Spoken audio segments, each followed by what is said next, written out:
Saludos amigos, amigas, ya estamos en la franja de Radio Consultorio de la emisora cultural Universidad de Antioquia, Sistema de Radio Educativa. Desde 1410 amplitud modulada y las estaciones que hacen parte de este sistema en Urabá, Bajo Cauca, Magdalena Medio, Suroeste, Oriente y Occidente, les damos una cordial bienvenida. Franja en conjunto que desarrollamos con el Instituto de Estudios Políticos de la Universidad de Antioquia. Juan Carlos Escobar es nuestro coordinador académico para este primer ciclo de 2022, cuando hablamos de la contienda electoral del presente año. Entre la continuidad y el cambio es el nombre del ciclo que desarrollamos y que tendremos hasta el mes de mayo inicialmente. Y también, por supuesto, semana a semana con nuestros invitados e invitadas, diferentes temáticas que hacen parte de la actualidad de este tema. Operación Sonora con William González, les acompaña Alexander Otálvaro Villada, dirige la emisora cultural Universidad de Antioquia, Sistema de Radio Educativa, Beatriz Elena Mejía. Nuestras plataformas udea.edu.co, portal universitario, Radio Garden y el portal de Radios Colombia, radios.com.co, para que ustedes nos puedan sintonizar. Y para vernos, pues todo el archivo de este ciclo lo tenemos disponible en las redes sociales del Instituto de Estudios Políticos de la Universidad de Antioquia. Una pausa breve para que presentemos a nuestro coordinador académico, a nuestra invitada y nuestro invitado de hoy. Bienvenidos y bienvenidas. Entre la continuidad y el cambio, es el ciclo que presentamos en la emisora cultural y el Instituto de Estudios Políticos con relación a lo que significa esta franja de radioconsultorios.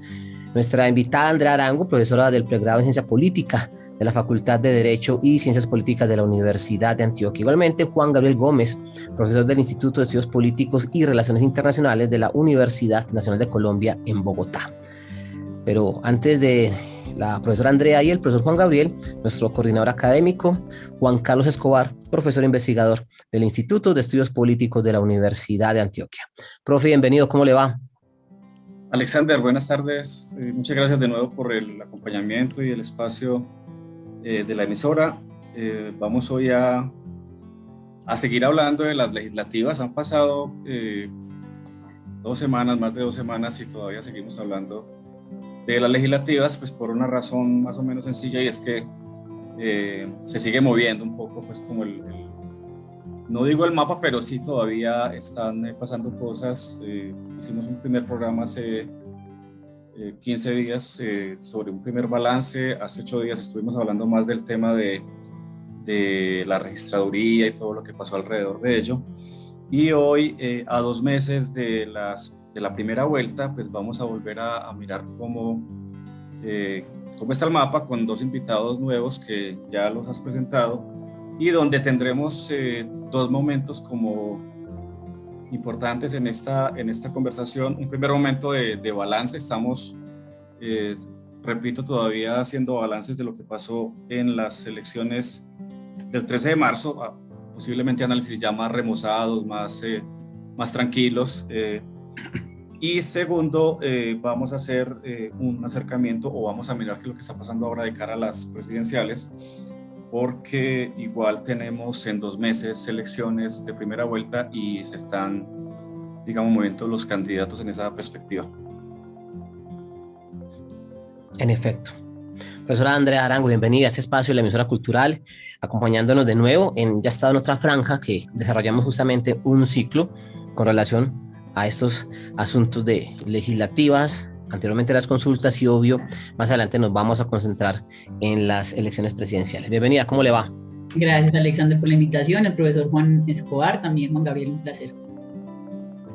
Justamente, Juan Gabriel Gómez, bienvenido, profe, un placer contar con usted en ese espacio de la Radio Pública del Departamento de Antioquia, en nuestras 8 radioestaciones. ¿Cómo está? Muchísimas gracias, Alexander, muchísimas gracias al profe Juan Carlos por la invitación. Un cordial saludo a la profe Andrea y a toda la audiencia que nos acompaña. Profe Juan, comiencen usted entonces justamente a hablar de ese mapa político y esa configuración que tenemos a hoy, porque como usted bien nos indicó, pues pueden suscitarse cambios. De hecho, desde el primer programa, cuando hablamos de balances, se dio esa posibilidad y ustedes fueron muy claros en ese sentido.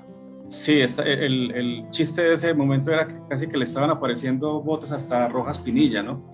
Que eso se estaba moviendo tanto que teníamos muchos votos que estaban apareciendo apenas por razones que ya conocemos y que ya explicaron hace hace una semana también cuando hablamos con los amigos de la MOE y con otros profes que tuvimos ese programa. Pero el tema ahora tiene que ver con, bueno, yo tengo la idea de que tuvimos cambios, ¿no? Hay quienes subestiman pues, los cambios que pasaron en estas legislativas, que dicen que realmente el cambio no fue tan importante. Yo tengo la impresión de que sí hubo cambios importantes allí y que hubo cambios en el mapa político del país. Las explicaciones, digamos que se han dado son de distinto tipo, ¿no? Por lo menos le leí a Jean Bassett una afirmación acerca de que un poco la explicación estaba centrada en el tema de un voto rural y urbano, ¿no? Esos son clivajes muy complicados de manejar para nuestro país, pero digo que la explicación pasa por el peso tan grande que tuvo el voto del pacto histórico en ciudades grandes como Bogotá y Cali, y bueno, y en algunos otros lugares, pero digamos que esa es un poco parte de lo que algunos han explicado. Lo otro es que se habla mucho del tema de que son elecciones, las legislativas, digo, de maquinarias, entonces también hay esa oposición maquinaria-opinión es también importante para que la conversemos, para que me cuenten ustedes cómo ven esas aproximaciones. Y yo diría que también asuntos que van más allá de los partidos y de las configuraciones partidistas que guardan relación con variables externas, ¿no? Y preguntaría un poco qué peso le dan ustedes a dos asuntos que me parecen importantes. Uno, el tema de las protestas sociales, es decir, qué tanto pudieron haber jugado las protestas que tenemos desde el 19, con un pico muy grande en el 21 en Colombia, qué tanto pudieron incidir en el resultado. Y dos, el tema digamos, del juicio, de la opinión frente al gobierno, ¿no? Frente a un gobierno que está por terminar, que casi todas las encuestas muestran como un gobierno con problemas, desgastado en su imagen, y también con dirigentes del partido de gobierno con algún desgaste también frente a la opinión pública. Entonces pongo esos elementos ahí para la conversación. No sé quién quiera comenzar, si Andrea o Juan. Dale, Andrea. Pues no, varias cositas. Yo estoy de acuerdo con que estamos presenciando un cambio significativo en la configuración del Congreso, que el Congreso había sido pues un cuerpo colegiado altamente dominado por la política tradicional, y las maquinarias en el territorio pues eran como los actores que tenían la capacidad instalada para captar votos, y esta vez el voto de opinión impactó de una forma significativa esa configuración. Eso me parece que es histórico, aunque digamos evidentemente que no fue la mayoría absoluta. Estamos hablando de un 30% el voto de opinión, pues digamos como la bancada alternativa crece, antes siendo un 10% a ser un 30%, eso es un cambio significativo. No van a ser mayoría, pero eso ya es pues como un gran avance, creería yo. Entonces sí creo que estas elecciones fueron altamente impactadas por el cambio de opinión, y que eso es histórico. Creo que sí tiene que ver con la variable paro nacional. Pues como que la silla vacía ya estaba mostrando estudios del comportamiento electoral en los puntos específicos de resistencia, y haciendo un mapa, digamos, de dónde fueron esos puntos de resistencia y cómo se comportaron los votantes en esos puntos específicos, sobre todo en Cali y en Bogotá, que fue pues donde tuvo más fuerza el pacto histórico, y encuentran una correlación positiva en ese sentido. Es decir, aumentó la apuesta por el pacto histórico en los lugares donde hubo resistencia en el marco del paro nacional del 2021. Entonces yo sí creo que el paro nacional contribuyó a sacudir un poco esta configuración del Congreso, a aumentar la fuerza del pacto histórico, y en ese sentido Gustavo Petro fue muy estratega en la conformación de esas listas en el nivel no solamente central sino regional. O sea, Gustavo Bolívar fue un senador protagonista en el marco de estas movilizaciones. los jóvenes de primera línea pues lo reconocen como el gran mentor pues para los elementos de protección, y él era el que encabezaba la lista del Senado. Lo mismo ocurrió con personajes en Cámara. Vimos en Antioquia a Susana Gómez Castaño, que es conocida como Susana Boreal. El mérito que tiene es haber sido líder en las protestas con su apuesta digamos artística y cultural frente a dirigir la Sinfónica en medio del paro. Lo mismo ocurrió en Cali con Alberto del Canal 2, que era pues el periodista alternativo de la primera línea de Cali. Entonces, digamos que la estrategia fue esa, o sea, el mismo pacto histórico al configurar las listas, llamar a esos liderazgos que hacían parte del movimiento social del paro nacional, y eso sí permitió que muchas de las personas que estaban inconformes en la calle se movilizaran. Y en el otro sentido también ocurrió, pues vimos que María Fernanda Cabal fue una senadora altamente votada, y eso da cuenta pues también de una reacción contraria al paro nacional. Entonces yo sí creo que la dinámica del paro está generando una agenda de opinión que definitivamente impactó la configuración del Congreso. Profe Juan Gabriel. Sí, yo comparto las apreciaciones de mi colega Andrea. Agregaría que después de que ocurrió el estallido social el año pasado, estábamos esperando que eventualmente se produjera un aumento en la participación electoral, que viéramos que muchas de las personas jóvenes que habían tomado parte en las protestas inscribieran su cédula, se movilizaran electoralmente, y lo que vimos es que si bien al final hubo una votación significativa, esa votación todavía se mantiene dentro de los márgenes históricos de una participación limitada. La participación no alcanzó ni siquiera el 50% del censo electoral. Entonces tenemos que un poco menos del 50% de la población colombiana ha elegido el Congreso actual.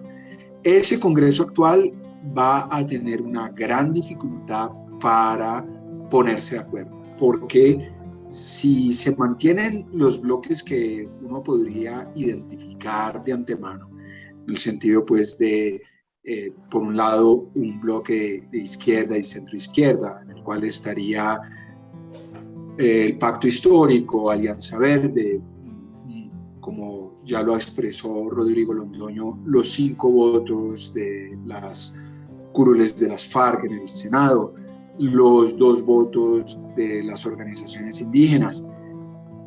De todas maneras, ese bloque no alcanza a tener la mayoría. Vamos al otro bloque, a las curules que obtuvo el partido, los partidos tradicionales, como el conservador y el liberal, los partidos que han aparecido después, que de todas maneras hacen parte de la derecha y del centro derecha, como el partido de la U, Cambio Radical, el Centro Democrático, Colombia Justa, Libres y Mira, y vemos que ese bloque carece de la mayoría absoluta. Y eso va a significar indudablemente una ocasión para muchas fricciones entre estos dos bloques, a menos que este país encontrara una forma de superar los profundos desacuerdos que hay en torno a grandes temas, el fracking, el aumento de los impuestos para los más ricos, la criminalización de la protesta social, el fortalecimiento de los controles civiles sobre la fuerza pública, etcétera, etcétera. A menos que se llegue a un acuerdo sobre todos estos diferentes temas, a lo que vamos es a un escenario de una enorme dificultad para tramitar la agenda legislativa, sea quien sea el elegido como presidente en las próximas elecciones. Yo ahí quería agregar 2 cositas que tienen la cucharada frente al comentario de Juan Gabriel, y es, lo primero es que el censo electoral aumentó y en ese sentido el nivel de participación disminuyó, pero en cantidad de votantes, estamos hablando de 15 millones en el 2018 y 18 millones en el 2022, o sea, 4 millones más de personas salieron a votar, aunque eran más las que estaban habilitadas, ¿cierto? Es decir, proporcionalmente aumentó la apatía, pues, pero en cantidad total de votantes salieron más personas a votar, y eso pues creo que es importante matizarlo.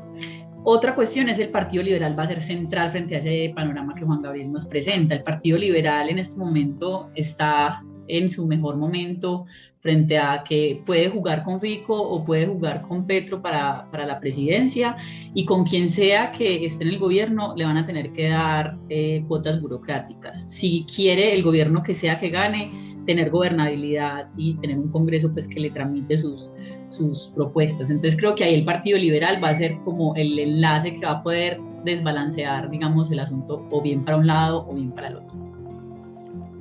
Una cosa puntual. Alex, déjame decir una cosa chiquita también y luego tu pregunta. O dos cosas. Una, hablaste del Partido Liberal y es importante mencionar que no todo es cambio en el Congreso, ¿no? Es decir, que hay cosas que permanecen. Cuando uno ve los mapas del Partido Liberal y el Partido Conservador del 18 y del 22, el mapa del Partido Liberal es casi calcado, ¿no? Es una cosa impresionante la manera en que ellos mantienen sus votos y incluso aumentan sus curules de una elección a otra, con un peso regional muy fuerte en lugares donde tienen esa maquinaria, digamos, muy aceitada. Entonces hay cosas que siguen siendo funcionando bien para ellos y para el Partido Conservador, ¿no? No tanto para los partidos, digamos, más nuevos, como el Partido de la U, Cambio Radical, el mismo Centro Democrático, que tienen, digamos, pierden terreno, por un lado. Y por otro lado, ese tema que mencionaste que me fue muy interesante del voto de opinión, pero que creo que tú lo planteas bien, hay voto de opinión en un lado y en otro, ¿no? Porque a veces tendemos a decir que el voto de opinión es una cosa propia de los alternativos. Yo creería que lo que pasó en el paro genera voto de opinión para un lado y para otro, lo que pasa sobre pensiones, lo que pasa sobre otros temas, que de los que puso ahora Juan Gabriel digamos, en la palestra, en lo que mencionó ahora. Entonces creo que ahí hay un asunto también importante de ida y vuelta, ¿no?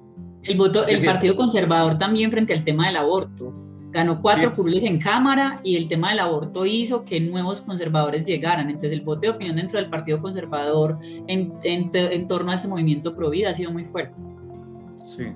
Alexander, ¿tú ibas a preguntar algo?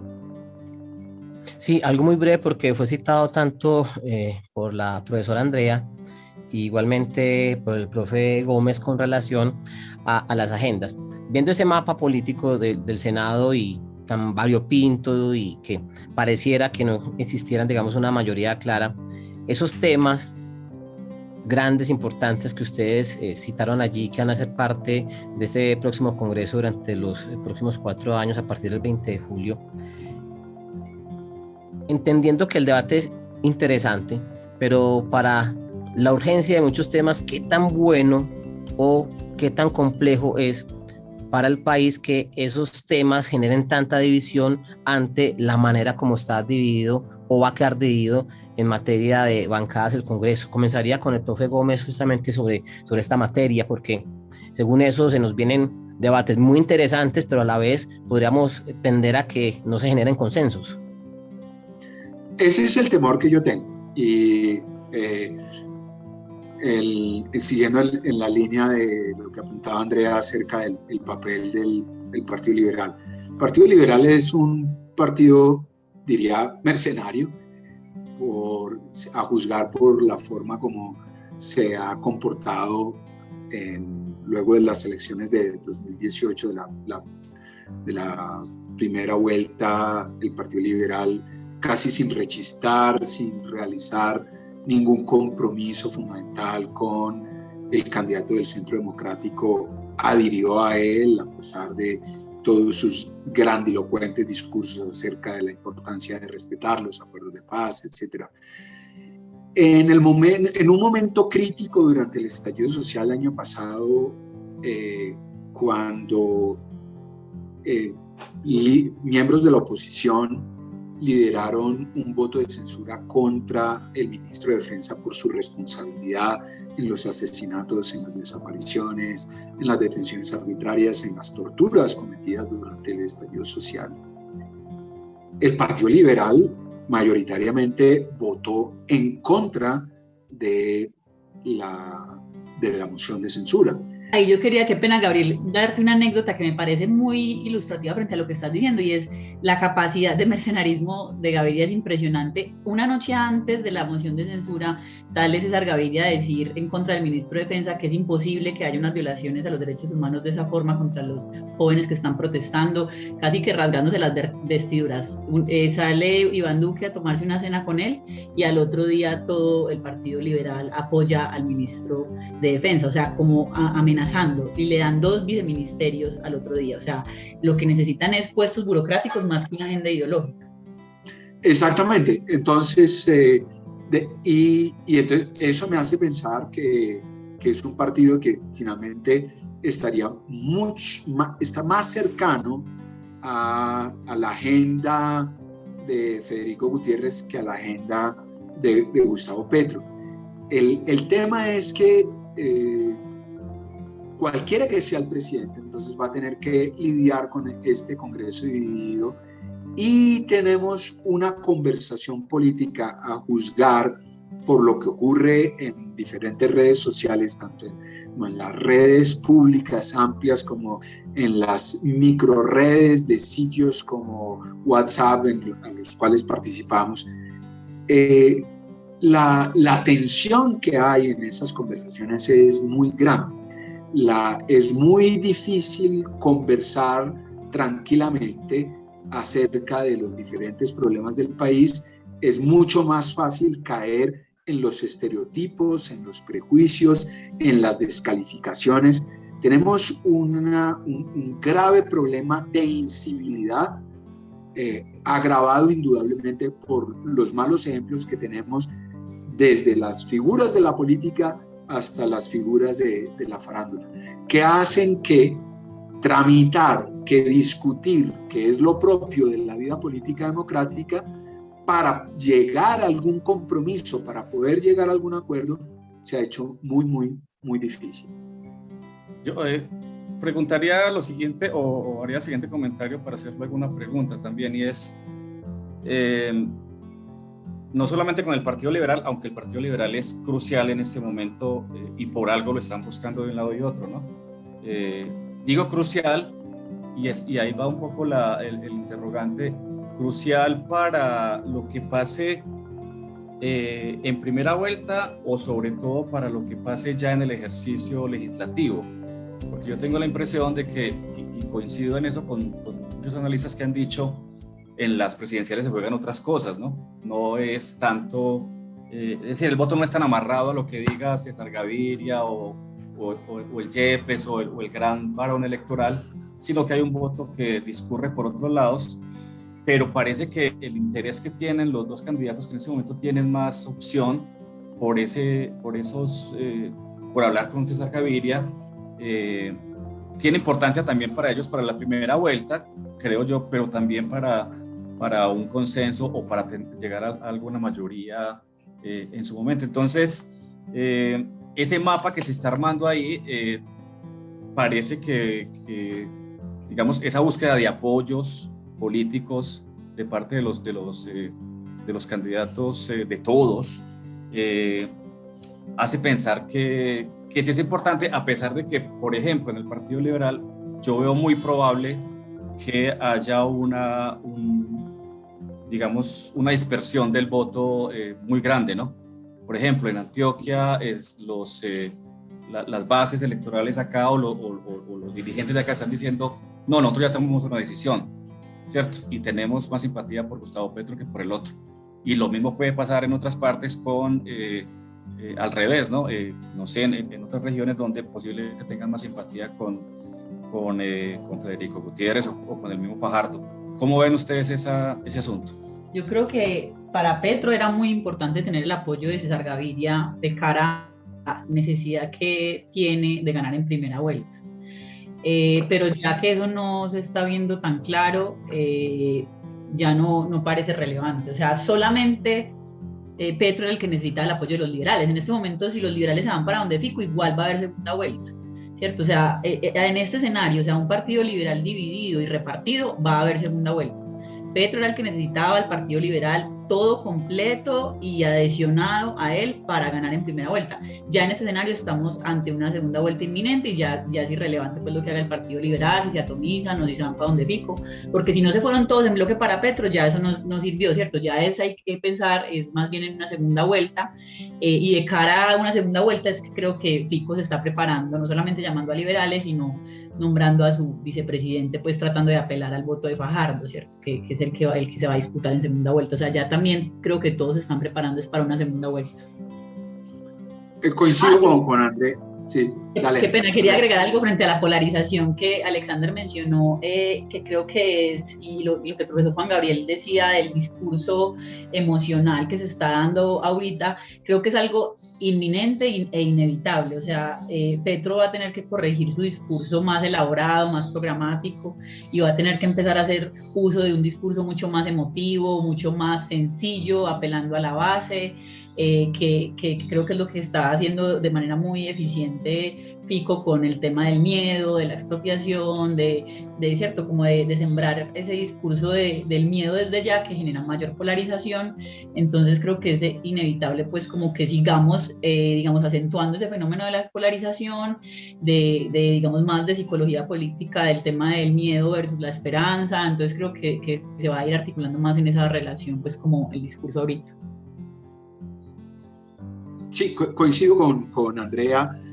Yo destacaría que la tensión que hubo dentro del pacto histórico en relación con la escogencia de la vicepresidenta o el vicepresidente ha terminado resuelta justamente porque no se logró concretar la aspiración que tenía Gustavo Petro de consolidar una alianza con el Partido Liberal por la vía de entregarle la figura de la vicepresidencia. Pues, por un lado estaba Francia Márquez, quien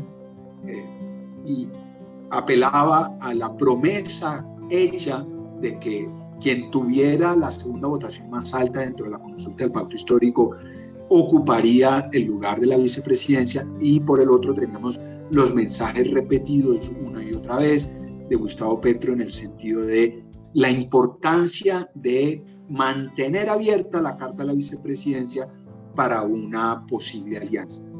Recordamos la visita que le hizo Gustavo Petro a César Gaviria. En ese momento yo pensé que César Gaviria simplemente había aceptado el pedido de Gustavo Petro de reunirse para elevarle el precio que le iba a cobrar a Federico Gutiérrez. César Gaviria, de acuerdo con las filtraciones que conocemos de varios de los papeles de Panamá, es socio en una de las tantas empresas de Luis Carlos Sarmiento, es socio de Luis Carlos Sarmiento. Entonces, por un momento yo pensaba que era muy difícil que alguien como César Gaviria, con el récord histórico que tiene de las alianzas en las cuales ha participado, que fuera a avanzar de una manera sorpresiva, sorprendente, hacia una alianza con un movimiento de izquierda. Y yo creo que lo que estamos viendo es justamente la consolidación de un bloque de izquierda que no logra realizar la aspiración de un pacto histórico. La noción de pacto histórico tiene distintos antecedentes. Uno es justamente la idea del compromiso histórico en Italia, cuando el Partido Comunista Italiano toma la decisión de no abandonar su línea disruptiva y de procurar un compromiso con las fuerzas capitalistas. En una línea semejante uno podría leer la propuesta del pacto histórico, y creo que esa propuesta no ha encontrado mayor acogida en los sectores de centro derecha, y eso nos pone pues en un escenario en el cual probablemente lo que creo yo es que sea más probable una victoria del bloque de derecha y centro derecha, a menos que, y esto digamos ha sido lo que ha causado un poco de conmoción y podría modificar la percepción que tenemos distintas personas con respecto a esta dinámica de polarización entre Fico Gutiérrez y Gustavo Petro, y es que se consolidara una alianza todavía muy probable entre Rodolfo Hernández y Sergio Fajardo, después de la reunión que tuvieron el día de ayer.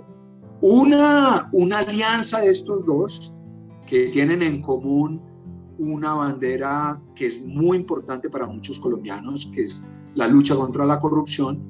Recordemos que hubo 12 millones de personas que participaron en la consulta anticorrupción en el 2018, una consulta en la que no hubo maquinaria, fue gente motivada a participar sin que le estuvieran ofreciendo nada a cambio. Una alianza de estos dos eventualmente podría modificar la dinámica de polarización que hemos observado hasta ahora. Pero yo ahí tengo como dos asuntos por mencionar.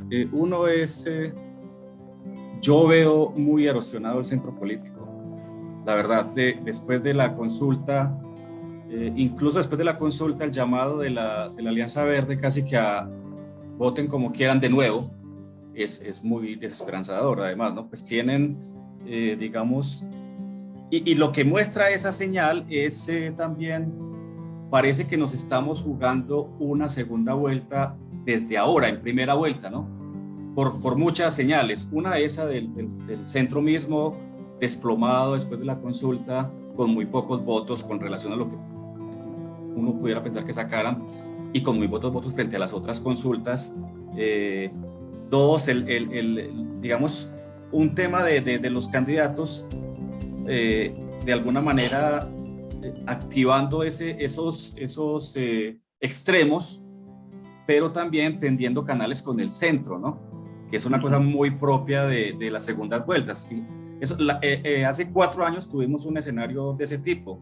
En primera vuelta muy, digamos, muy disruptivo, como tú decías ahora, un poco el lenguaje de Petro, y también a la derecha muy, muy fuerte el lenguaje de Duque, y en segunda vuelta buscando el centro político. Estamos viendo un escenario, creo que para la primera vuelta ahora muy similar.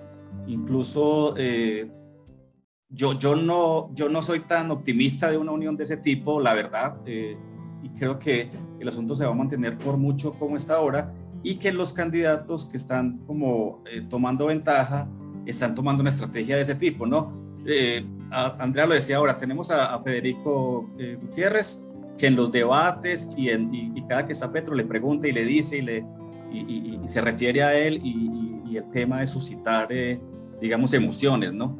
Pero también la estrategia de su vicepresidente es correrse hacia el centro, claramente, ¿no? Y es querer acaparar ahí una votación que él mismo se dice a veces de centro, pero claro, en los discursos y en la manera en que debate no es tal. Y también del otro lado, una estrategia muy clara con esos dos componentes que usted pone ahí, profe. Yo no le veo mucha diferencia. Un asunto a lo que usted mencionó del caso italiano, ¿no? Un discurso muy disruptivo que ya es en el lado de la vicepresidenta justamente, ¿cierto? No tanto del candidato, sino de Francia, que Francia es capaz de decirle a Gaviria, usted es un neoliberal, sin ningún problema, pero Petro tiene más cuidado y pone a Roy y al otro a tender puentes y a, hey, espérate que es que tenemos que hablar con este señor porque necesitamos esos votos. Entonces es un panorama que yo, digamos, veo muy claro de dos fuerzas que van a seguir tomando aire, creciendo de cara a la primera vuelta. No sé cómo ven ustedes eso, y por ahí Alexander tenía también la mano levantada para una pregunta. Un tema muy rápido. Dale. Es que con relación a lo que nosotros como periodistas y nuestros oyentes, que hasta ahora, ya sea en Medellín, Antioquia, cualquier lugar del mundo, con nuestra señal en internet, sí está claro que tenemos un candidato de centro y que Pacto Histórico es izquierda, y que Federico Gutiérrez, con lo que fue Equipo Colombia, es derecha, O sea, está tan... Porque así de alguna manera los medios de comunicación lo hemos vendido y parte del discurso del análisis efectivamente ha sido así.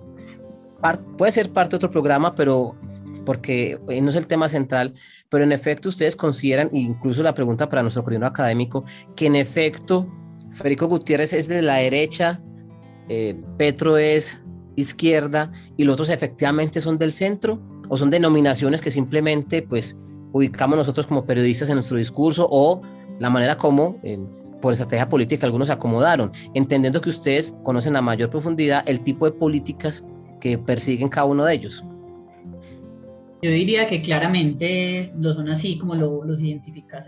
O sea, la distinción derecha e izquierda no es cosmética y tiene que ver con la agenda económica. Es decir, ambos, tanto Fico como Petro, que son, digamos, los dos espectros ideológicos más distintos, tienen propuestas distintas en torno a qué hacer con el Tratado de Libre Comercio, qué hacer con el trabajo, qué hacer con la salud, qué hacer con la pensión, qué hacer con la reforma tributaria. O sea, son temas económicos duros que sí muestran si un candidato es de derecha o es de izquierda, pues, o si lo quieres decir, si es progresista o no. En el caso del tema del trabajo, o sea, flexibilización laboral, esas son políticas de derecha. Bienestar, digamos, un salario con todas las prestaciones sociales, esas son políticas proteccionistas de izquierda. Abrir más el país hacia tratados de libre comercio, esas son políticas de derecha. Digamos, renegociar tratados de libre comercio y proteger la industria nacional, esas son políticas de izquierda, ¿cierto? Entonces, yo sí creo que claramente la reforma tributaria, que siempre es necesaria una reforma tributaria y más con la crisis económica que estamos enfrentando, si la reforma tributaria va o no a afectar a los empresarios y al capital financiero, por ejemplo, si le va a cobrar más impuestos al capital financiero, eso quiere decir que las políticas son progresivas. Una reforma tributaria progresiva quiere decir que afecta más a los ricos y menos a los pobres, eso es de izquierda, ¿cierto? Y ahí están las políticas de Petro, siendo claramente para mí en ese sentido de izquierda o progresista en ese sentido, y las de Fico, que en el caso de una reforma tributaria que no toque a los grandes empresarios ni al capital financiero, y que siga sobre el impuesto indirecto como es el IVA, la canasta familiar, esos son reformas regresivas que hacen los gobiernos de derecha, que hizo Duque. Entonces, para mí es una distinción muy útil y que tanto Fico como Petro caen perfectamente pues en esas distinciones, o sea, Fico de derecha, Petro de izquierda, eso sí yo lo veo pues muy claramente, no sé cómo lo vean las otras profes. No, y al tema económico podemos agregar otro tema muy importante, y es el de el control civil de la fuerza pública y el de la protección de los derechos humanos. Fico Gutiérrez usualmente hace unas exhortaciones y elogios a las Fuerzas Armadas y minimiza y soslaya completamente la importancia de establecer controles civiles sobre el ejercicio de la fuerza pública para prevenir el uso arbitrario de la fuerza, el uso desproporcionado de la fuerza pública. Y en el otro lado tenemos a Gustavo Petro, pero no solo a Gustavo Petro. Y esto también tiene que ver con una dinámica particular de la vida política colombiana, y es que lo que llamamos el centro en realidad es un centro izquierda. Y si vamos a mirar las propuestas que hicieron Sergio Fajardo, Alejandro Gaviria, Juan Manuel Galán, Carlos Amaya, Jorge Robledo, muchas de esas propuestas corresponden a lo que un partido socialdemócrata de centro izquierda haría en cualquier otro lugar del mundo. Hay mucha afinidad y sintonía entre esas propuestas del llamado centro, que yo diría es más un centro izquierda, y la izquierda. Lo que pasa es que hay unos temas que suscitan aprehensión, suscitan desconfianza, y es la visión que yo llamo jacobina de la democracia que encontramos en la izquierda. Y es un poco la idea de nosotros encarnamos la voluntad del pueblo, en nombre del pueblo vamos a hacer un montón de reformas. Es una visión que muchas veces es casi que antipluralista, a diferencia de la coalición de la esperanza. No hemos escuchado nunca del pacto histórico un compromiso en el sentido de que el Contralor lo nombra el Congreso, entonces ahí el presidente no tiene mucha injerencia, pero en la nominación de los magistrados de la Corte Constitucional, en la nominación del Procurador General de la Nación, del Defensor del Pueblo, del Fiscal General de la Nación. Ahí no hay casi que diferencia en la manera en la cual en la izquierda se ve el ejercicio del poder con respecto a la derecha. Y es una democracia mayoritaria, una democracia en la cual se ablandan completamente la división de poderes y las restricciones al poder del gobierno. Y hay una aprensión, un temor latente. Ese temor estaba manifiesto hace 4 años. Aparentemente se disolvió después de que apareció Antanas Mockus diciéndole: ok, candidato Gustavo Petro, yo estoy dispuesto a apoyarlo si usted, entre otras cosas, se compromete públicamente a no convocar a una asamblea constituyente. Gustavo Petro ya nos dijo: mire, si el Congreso me bloquea, yo voy a pedirle a la gente que salga a la calle. Eso fue lo que hizo cuando él era alcalde. Cuando el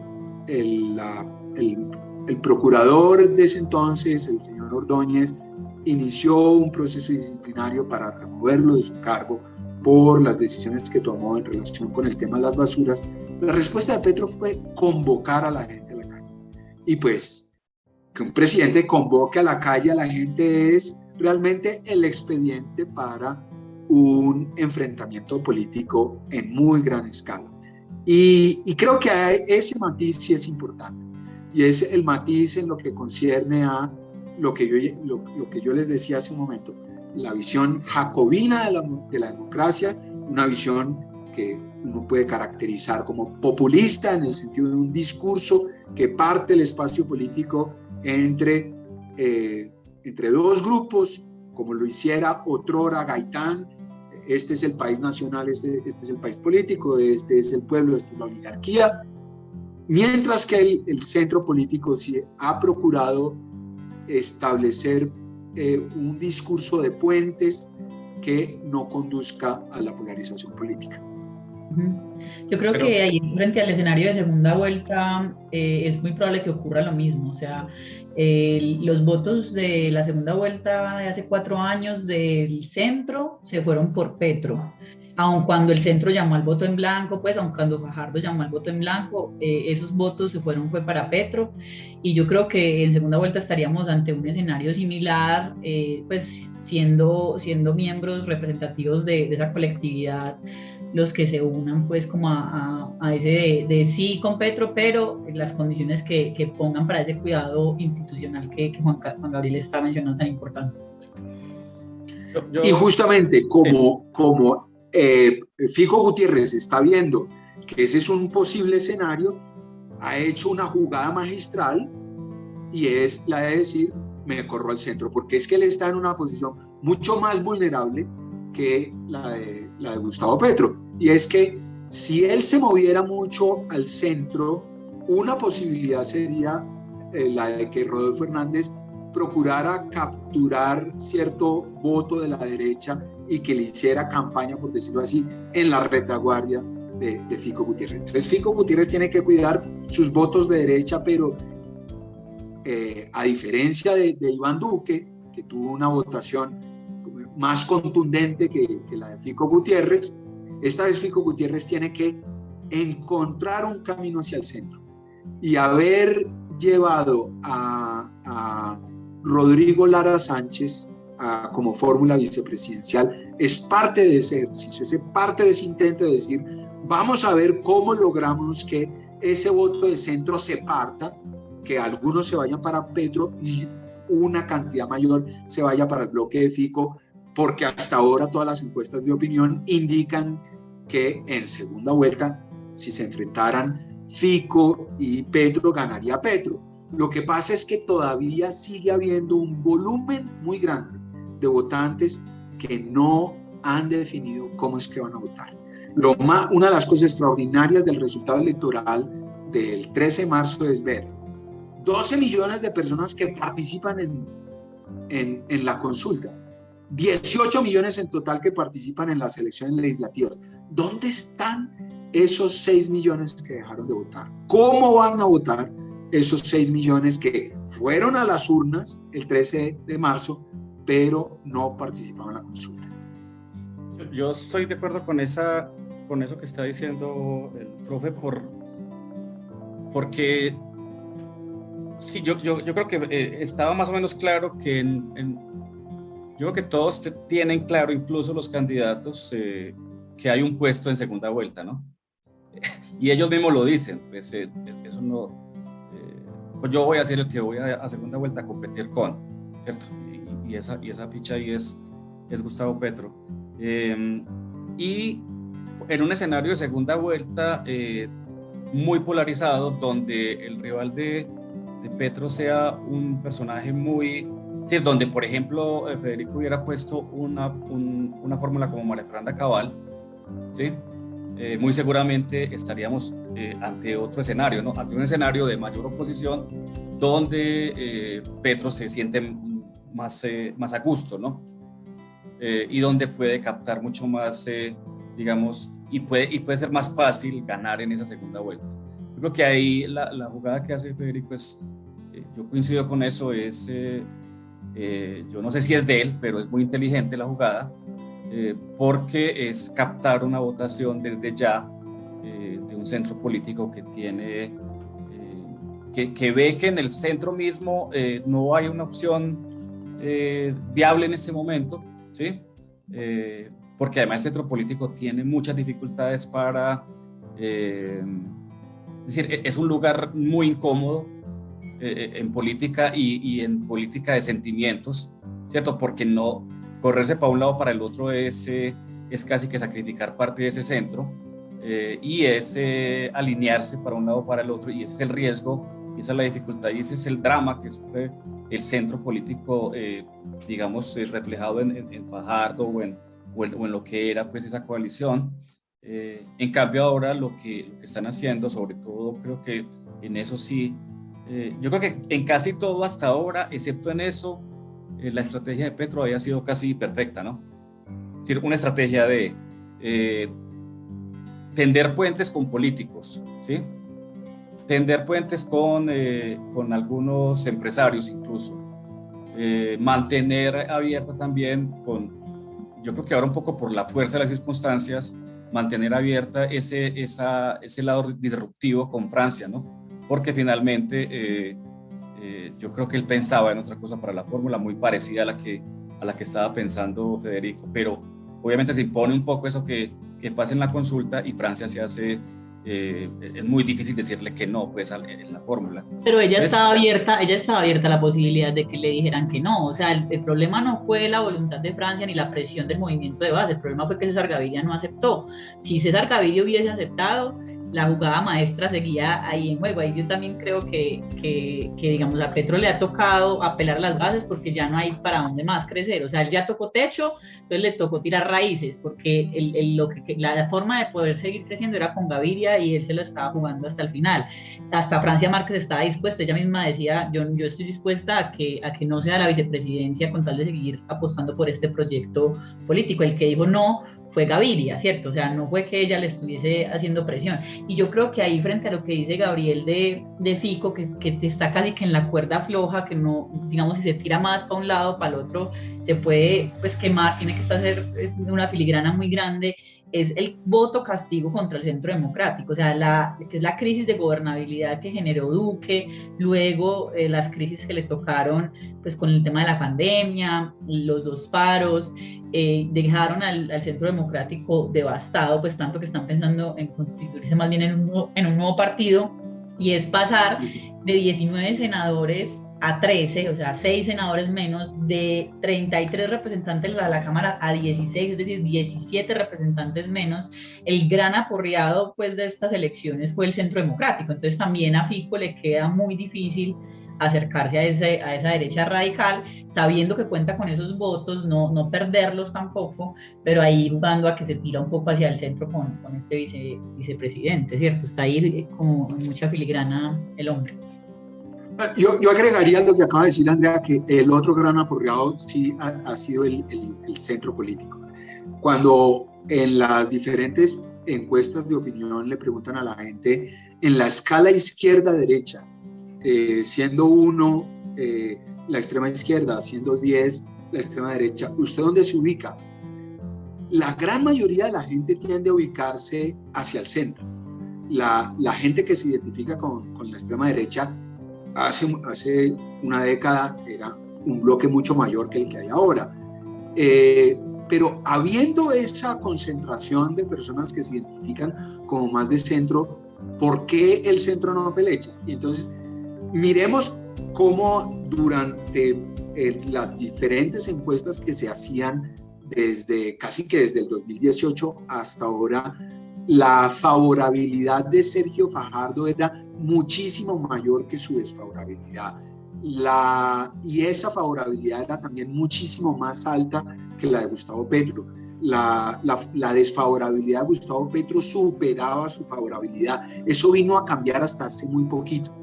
Y eso tiene que ver con varias cosas. Una de ellas es el linchamiento contra Sergio Fajardo. Hubo desde el corazón del establecimiento político, desde la Contraloría General de la República y la Fiscalía General de la Nación, un intento por destruir su viabilidad política, que yo creo que fue parcialmente exitoso, en el sentido de que su perfil como el de un político que lucha contra los vicios de la política quedó mancillado por todo el tema de Hidroituango, por que al final nos enteramos que la aseguradora Mapfre, y todos sabemos cómo operan las aseguradoras, que son las más renuentes a pagar la prima correspondiente a los siniestros.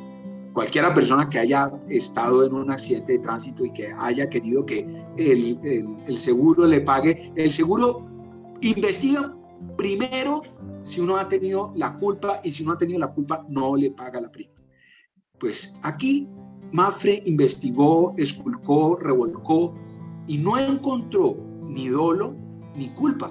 Sin embargo, durante muchos meses, a ojos de la opinión pública, lo que había era una investigación de la Contraloría General de la República contra el exgobernador de Antioquia por fallas en el proyecto Hidroituango. Eso realmente fue desde el seno del establecimiento, y yo digo desde el seno del establecimiento clientelista corrupto, que quería prevenir un presidente que luchara contra ese establecimiento. Eso afectó gravemente la viabilidad del centro. Y la otra es sus conflictos internos. Realmente el espectáculo bochornoso que vimos de las peleas entre Ingrid Betancourt y Alejandro Gaviria, de Alejandro Gaviria con Sergio Fajardo, de Luis Carlos Galán con Carlos Amaya, uno dice, esto es una coalición de la esperanza, una coalición de la discordia. Estos señores realmente le están proponiendo al país algo nuevo, o son solamente una colección de individuos que están procurando hacer valer su aspiración personal por encima de cualquier cosa.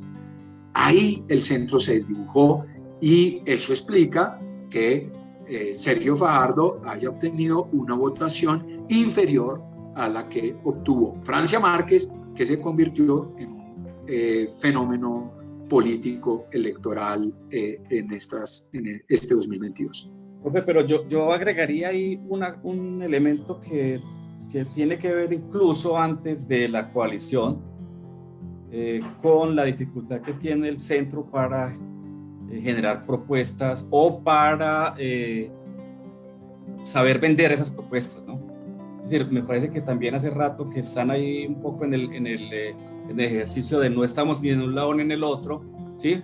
Pero no es claro, las propuestas, si las tienen, no se visibilizan de la mejor forma, de modo que yo creo que también, además de lo que usted dice, del linchamiento del que habla, de las peleas internas de la coalición, me parece que hace rato no le dicen nada al país en términos de propuestas, ¿no? Mientras otros candidatos hace rato están pensando un poco los problemas, poniendo propuestas por,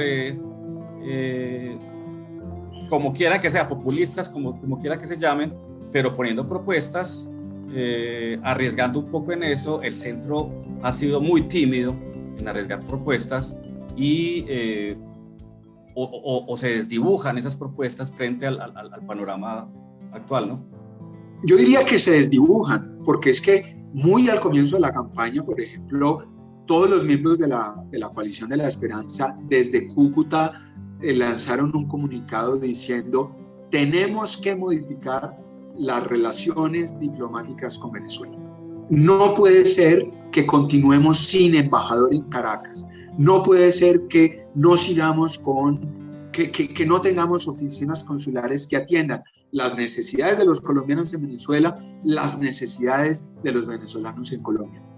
Pero claramente ha habido durante todo este tiempo un grave problema para comunicar esas propuestas, propuestas que si revisamos los documentos que ha presentado Sergio Fajardo en relación con muchísimos de los temas de la agenda nacional, diríamos que son propuestas de centro izquierda, son propuestas que tienen una gran afinidad con varias de las propuestas del pacto histórico, pero que en otras indudablemente se diferencian de ese pacto histórico.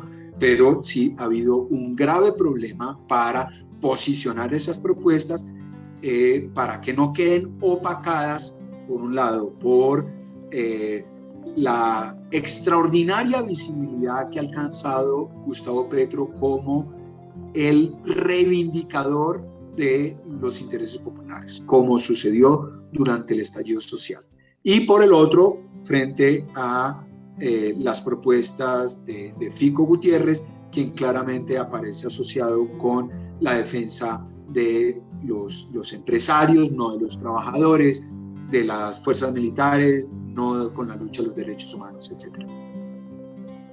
Yo ahí agregaría pues como un comentario frente a lo del espectro ideológico que mencionabas. Yo creo que tampoco se puede decir ni que Fico es extrema derecha ni que Petro es extrema izquierda. O sea, claramente no son neonazi y marxistas, pues. Exacto, claramente son derecha e izquierda, pero no extremos. Eso sí, pues creo que es importante. Y frente a las reflexiones del centro, creo que la falta de decidida de acción en momentos claves también les cobra factura. Mira que mencionabas el paro como empecé la intervención, ha sido uno de los temas centrales para la reconfiguración electoral del país, por lo menos en las legislativas, recordando que al principio los miembros del Partido Verde eran como sí, pero no así, no hay que salir a marchar, cuidado con la pandemia, ¿cierto? Como esa tibieza que se ha percibido mucho en el espectro político, y yo creo que estamos en el escenario de polarización inclusive antes de las elecciones. O sea, hace 4 años estábamos viendo la polarización en segunda vuelta, ya la estamos viendo desde las legislativas, inclusive desde antes,